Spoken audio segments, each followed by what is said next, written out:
Primera epístola de San Juan, capítulo 5, versículo 19. Gracias por suscribirte, gracias por compartir, gracias por unirte al ministerio de la predicación de la palabra del Señor. Sabemos que somos de Dios y el mundo entero está bajo el maligno.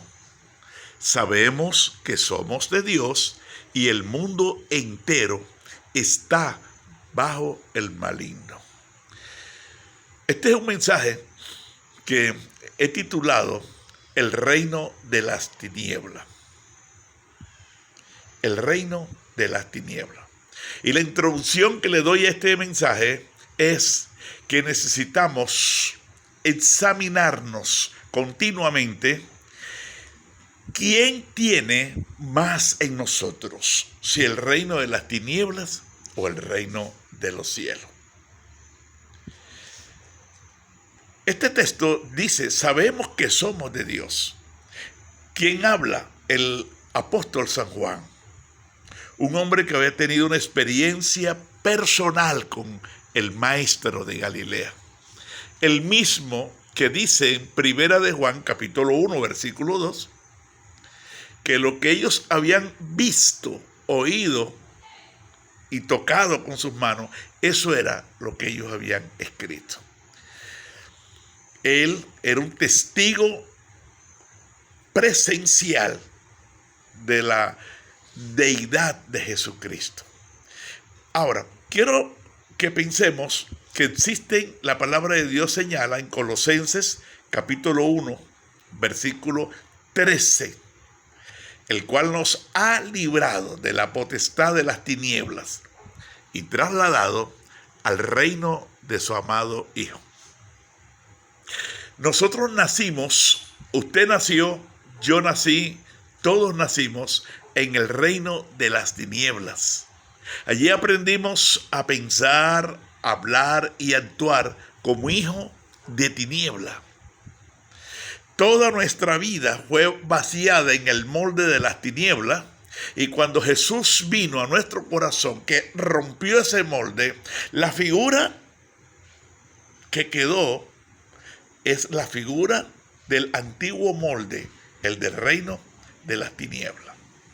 Ahora que Jesús está en nosotros, nos toca ahora reprogramarnos a través de la palabra de Dios.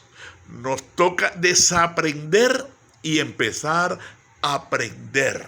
Porque en el reino de los cielos, dice Mateo capítulo 3, versículo 2, en aquellos días vino Juan el Bautista predicando el evangelio del reino en el desierto de Judea y diciendo, arrepentíos porque el reino de los cielos se ha acercado. Reino quiere decir gobierno. Cuando usted recibió o recibe al Maestro Jesús en su corazón, usted está recibiendo el gobierno de Dios en su vida. Para que Dios pueda gobernar en su vida, usted tiene que aprender. Yo tengo que aprender, todos tenemos que aprender los principios de ese reino, del reino de los cielos. Es así entonces como un día al morir, dice la palabra de Dios en Apocalipsis capítulo 21, versículo 4 y 5, que ya en el reino de Dios, en el reino futuro de Cristo, no habrá llanto, ni dolor, ni lágrimas, ni el mar será más. Allí se cumplirá el Salmo 16, versículo 11. En tu presencia hay plenitud de gozo, delicias a tu diestra para siempre. Allí no habrá dolor. Dice Apocalipsis 14, bienaventurados de aquí en adelante los que mueren en el Señor, porque descansarán de sus trabajos, pero sus obras continúan con ella. ¿Cuál es obra? La obra de adorar al Rey, de hablar con Dios, de escuchar la voz de Dios, de caminar con el Señor. Es así entonces que usted está en un reino que se llama el reino de los cielos. En usted hay una lucha, dice Gálatas 5:16. Gracias por anotar estas citas bíblicas, buscarlas en la Biblia y leerlas. Porque cuando estábamos en el catolicismo, solamente escuchábamos de oído, pero nos preguntaban qué habíamos aprendido y no sabíamos qué decía el cura, porque éramos oidores. Hoy estamos siendo llamados para ser hacedores. Usted tiene que aprender, búsquese un cuaderno, búsquese un lapicero y anótese las citas bíblicas para que después las vuelva a leer. Dice en Gálatas 5:16 y 17 que hay una lucha entre la carne y el espíritu. ¿Cuál es la carne? La antigua naturaleza, que esa está en nosotros, el viejo hombre.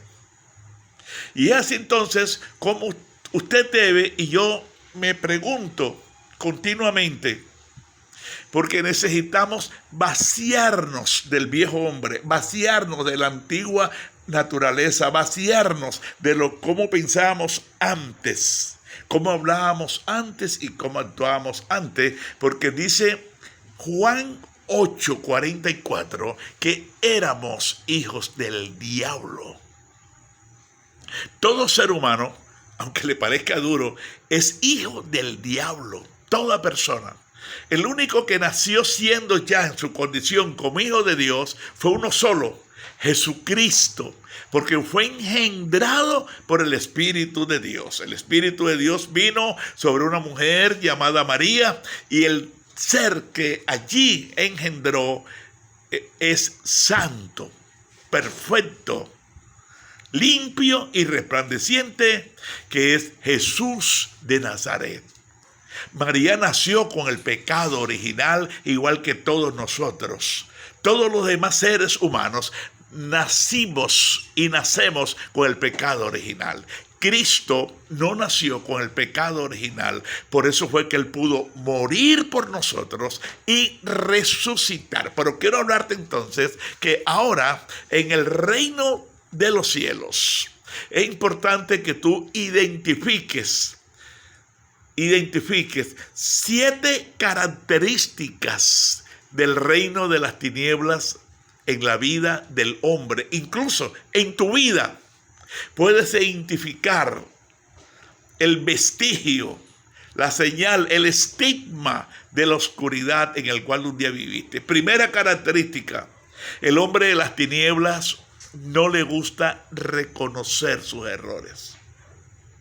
Segundo, el hombre de las tinieblas no le gusta que le corrijan sus errores. Tercero, el hombre de las tinieblas es dado a mirar defectos, a mirar errores, pero nunca a mirar hacia adentro.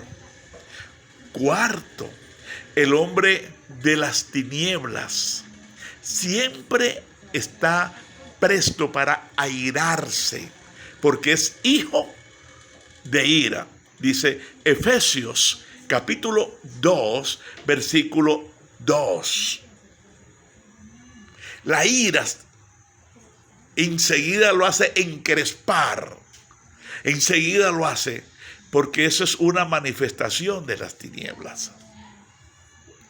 Quinto, el hombre no siente el deseo de que le hablen de Dios, no siente satisfacción en acercarse para las cosas de Dios. El hombre de las tinieblas siente un rechazo, tanto que hoy usted que es cristiano le cuesta orar, me cuesta a mí orar, me cuesta leer la palabra, me cuesta humillarme ante Dios. ¿Por qué? Porque el viejo hombre, la antigua naturaleza que hay en nosotros, se opone a buscar de Dios.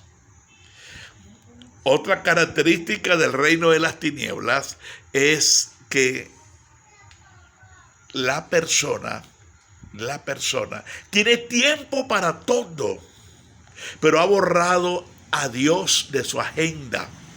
La persona tiene tiempo para todo, puede ver televisión hasta 2 y 3 horas, pero cuando se trata de un ratito para las cosas de Dios, no tiene tiempo. Y por última característica que es muy importante tenerla en cuenta es que no logra retener, no logra memorizar, no logra.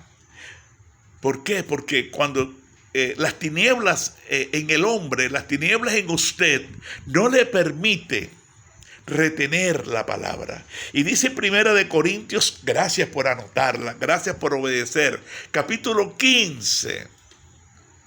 Además, os declaro, hermanos, el evangelio que les he predicado, el cual también recibisteis, en el cual también perseveran. Si retienes la palabra, si retienes, el verbo retener es recordar. Si retienes la palabra que les he enseñado, son salvos, o de no, creyeron en vano. Es por eso entonces que cuando usted escucha un mensaje y usted no sabe, no puede decir nada de lo que escuchó, su fe es vana. Usted no está creyendo de verdad. Por eso es necesario que en nuestras oraciones le digamos al Rey, le digamos al Señor, Señor, tu Espíritu Santo ministre a mi espíritu tu gracia para yo retener tu palabra, Señor. Necesito retener tu palabra. Gracias por suscribirte, gracias por compartir este mensaje. Gracias. Dios te sigue bendiciendo grandemente. Te recuerdo, que te habló tu hermano Próspero Barros desde la población de Santa Rosa de Lima, departamento de Bolívar. Dios te bendiga grandemente.